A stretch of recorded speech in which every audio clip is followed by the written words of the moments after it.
Assalamualaikum warahmatullahi wabarakatuh. Di video kali ini saya akan memberikan gambaran berupa studi kasus pemanfaatan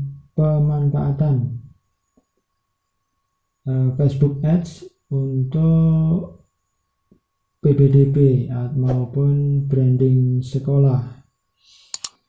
Oke, langsung saja.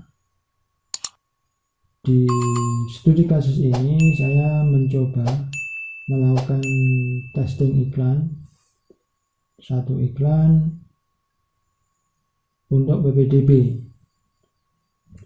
dimana iklan ini saya jalankan menjelang hari raya Idul Fitri kemarin.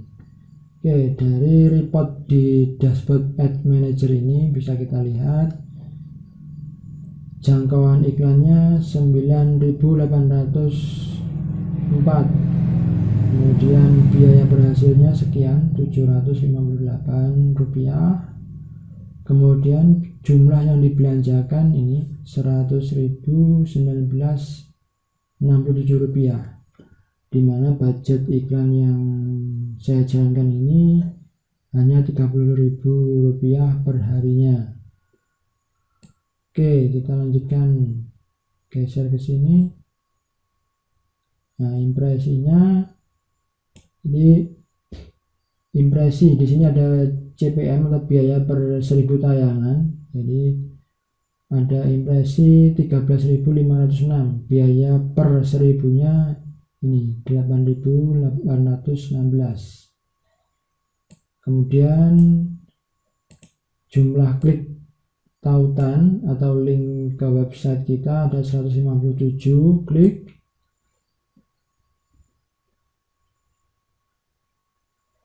Untuk detailnya kita bisa lihat di sini reportnya, lihat bagian ini, kita cek di sini.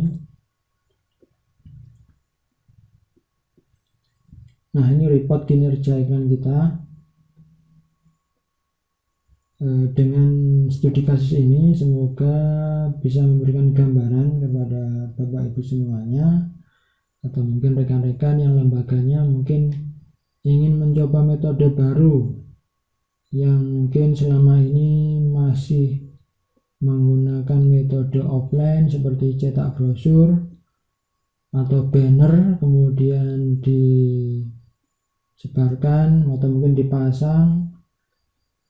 Bisa metode ini bisa digunakan untuk perbandingan nantinya, karena di Facebook, iklan Facebook khususnya, atau mungkin iklan Instagram, kita bisa menentukan satu goal iklan kita. Kita bisa menentukan goal iklan kita tujuannya apa, mungkin untuk brand awareness, atau mungkin hanya untuk mengenalkan, atau mungkin hanya untuk menjangkau, atau mungkin kita bisa juga mengatur supaya Facebook memberikan iklan kita ini tayang kepada orang yang nantinya akan melakukan klik atau melihat landing page atau website kita dan lain-lain. Jadi banyak settingan yang bisa kita pilih dalam menjalankan iklan Facebook. Kemudian dari sisi targetnya kita juga bisa memilih sesuai dengan demografi yang kita tentukan, baik itu usia, kemudian mencakup wilayah,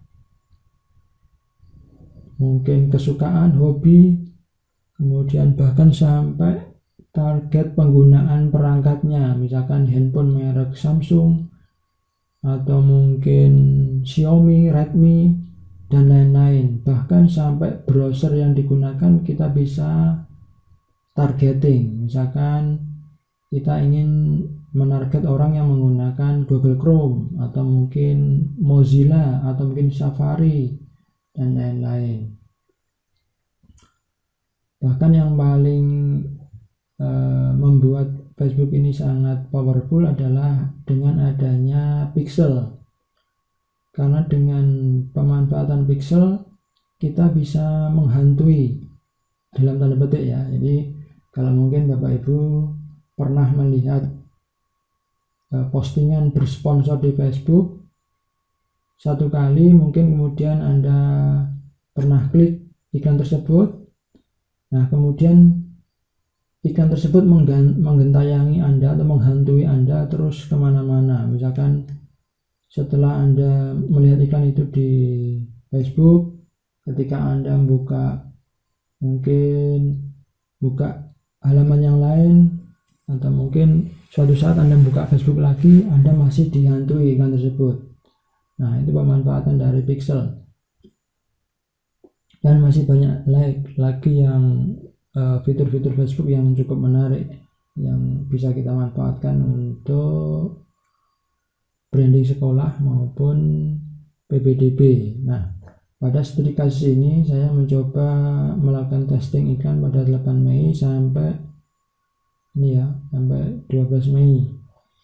Oke, menjelang hari raya Idul Fitri kemarin. Di sini di report iklan ini dijelaskan kinerjanya ada 157 klik tautan atau link. Kemudian jangkauan iklannya mencakup 9.804 pengguna ya di sini. Kemudian jumlah biaya yang dibelanjakan Rp119,67 dengan budget disetting 30.000 per hari. Bisa dibayangkan kalau kita menggunakan metode offline yang selama ini digunakan, mungkin cetak brosur atau mungkin cetak banner, kemudian kita ingin menjangkau sekian ribu ini. Misalkan kita mengadakan sosialisasi ke sekolah-sekolah SMP atau mungkin MTS, bisa dihitung, dikalkulasi berapa biaya yang harus kita habiskan. Misalkan targetnya sekian ini, 9.000 jangkauan, apakah cukup ini 119.000 ini? Tentu tidak cukup, belum transportnya dan lain-lain. Oke, studi kasus ini tidak untuk menjustifikasi ya, hanya untuk memberikan perbandingan saja. Barangkali setelah ada studi kasus ini, sedikit gambaran ini, Bapak Ibu mungkin bisa mempertimbangkan untuk mencoba mempraktekkan bagaimana pemanfaatan FB dan Instagram Ads untuk keperluan di lembaganya masing-masing. Oke, ini report kinerjanya. Kemudian demografinya bagaimana? Kita lihat loadingnya. Nah, ini di iklan ini sebelumnya saya setting target audiennya antara usia 14 tahun sampai 50 tahun. Kenapa begitu? Dengan tujuan iklan tersebut bisa muncul atau tayang di menarget anak-anak usia SMP sampai ke orang tua mereka. Karena kita ketahui bersama bahwa media sosial Facebook dan Instagram ini sudah digunakan oleh anak-anak usia SD, remaja, sampai bahkan orang tua. Oke, di report ini bisa kita ketahui sangat detail reportnya Facebook. Distribusi usia dan jenis kelamin. Nah, ini jangkauan iklannya laki-laki yang warna biru tua, kemudian yang biru muda ini untuk perempuan.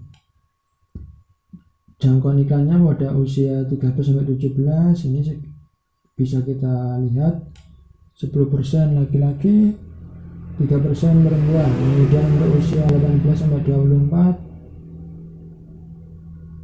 11% laki-laki, 10% perempuan. Nah, yang tertinggi ini pada usia 25-34, di mana laki-laki 25%, perempuan 10%. Kemudian usia 35-44, 14% laki-laki dan 11% perempuan. Sementara usia 45 sampai 54 3% laki-laki, 3% perempuan. Ini semua tentu berdasarkan pengaturan atau pemilihan targeting kita. Dan yang menyebarkan itu Facebook. Jadi sebagai gambaran, jika kita melakukan iklan di Facebook, jadi ibaratnya iklan itu adalah seorang pedagang bakso yang mengitari kompleks. Jadi beda dengan Google Ads ya Bapak Ibu. Kalau Google Ads itu pedagang baksonya stay atau standby ya, standby di warungnya. Karena di Google itu kan kita yang searching, kita yang mencari. Nah, kalau di Facebook itu pedagang baksonya yang keliling. Jadi mengitari sesuai dengan target yang ditentukan. Itu gambaran simpelnya. Dan perluasannya tentu berdasar juga ditentukan oleh budget yang ditentukan atau dianggarkan. Karena ini anggarannya hanya 30.000 per hari. Oke, setelah demografi, usia dan jenis kelamin, nah ini kita bisa lihat iklan kita ini oleh Facebook ditayangkan di mana saja. Karena di pengaturan kita bisa menentukan mau otomatis atau manual. Otomatis maksudnya, nah ini Facebook yang menentukan. Nah, di sini kita bisa melihat paling banyak iklan kita ini ditampilkan di ini penempatan iklannya di Facebook dengan jangkauan ini 9.588, hasil kliknya 144. Kemudian Instagram ini jangkauannya 184, hasilnya 2 klik tautan. Ini Messenger tidak ada. Oke, dari sini semoga Bapak Ibu yang mungkin belum pernah menggunakan metode ini bisa memperoleh gambaran yang walaupun mungkin gambaran ini belum cukup lengkap ya, karena mungkin hanya iklan ini hanya testing mulai tanggal 8 Mei sampai dengan 12 Mei. Jadi grafiknya sebentar saja. Oke, mungkin semoga bermanfaat. Dan mungkin jika Bapak Ibu ingin mempelajari tentang Facebook Ads, linknya nanti akan saya taruh di deskripsi video ini. Oke, terima kasih atas perhatiannya. Semoga bermanfaat. Akhirul kalam, wassalamualaikum warahmatullahi wabarakatuh.